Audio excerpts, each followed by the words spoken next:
Okay, so we learned about broadcasting messages, and that's a way that we communicate between sprites.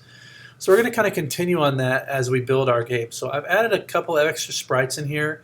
I've added this ghost that's going to be cloning itself, and just like we did with the bullets, and going in random places, and it's going to be trying to catch us, and we can shoot the ghost and make it go away. Then I've added this little girl, Abby, that he's trying to save.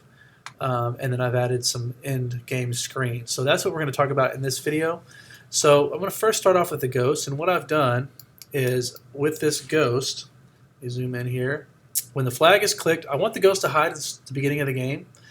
Set size to 50%, so I shrink him down a little bit. Set rotation style left-right. That means he's only going to flip to the left and the right. He's not going to spin around as he tries to chase me. And then forever, every 3 seconds, the ghost will create a clone of itself. When it starts as a clone, it's going to go to a random position. So every 3 seconds, a new clone will pop up, go to a random position, and then show. And then forever, it's going to point towards me, the Cowboy 1, move 1 step, and you can make it go faster by changing this number. If it's touching the bullet that I shoot, then it's going to change score by 1 and delete the clone. If it's touching the Cowboy, it's going to broadcast lose. So if I get hit with it, it's going to broadcast lose. Okay? For Abby, I set the size to 30%, and then I have the coordinates where she needs to go every time I start the game. Forever, if she's touching the Cowboy 1, that means I've reached her. She's going to hide and broadcast win. So on these, all I did was I just built them in here under costumes. I just created them and drew them. You can do that just with a little draw paint tool.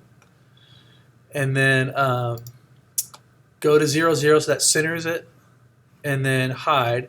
And then when I receive win, it shows and goes to the front layer so it covers up all of this, and then it stops the game.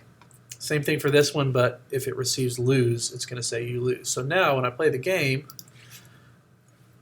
I can shoot. Oh, popping up there.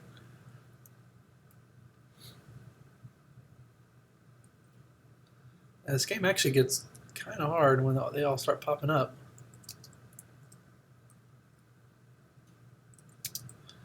Let's see here if I can get there. Double shot. Oh, see, I lost. Okay, so another thing I did was for the bullet, I also said I added this or, so it was just saying touching edge, but I added the or here, or touching the color black, so that way it doesn't go through the walls. So you notice when I shoot, it doesn't go through the walls. And that is it for this video.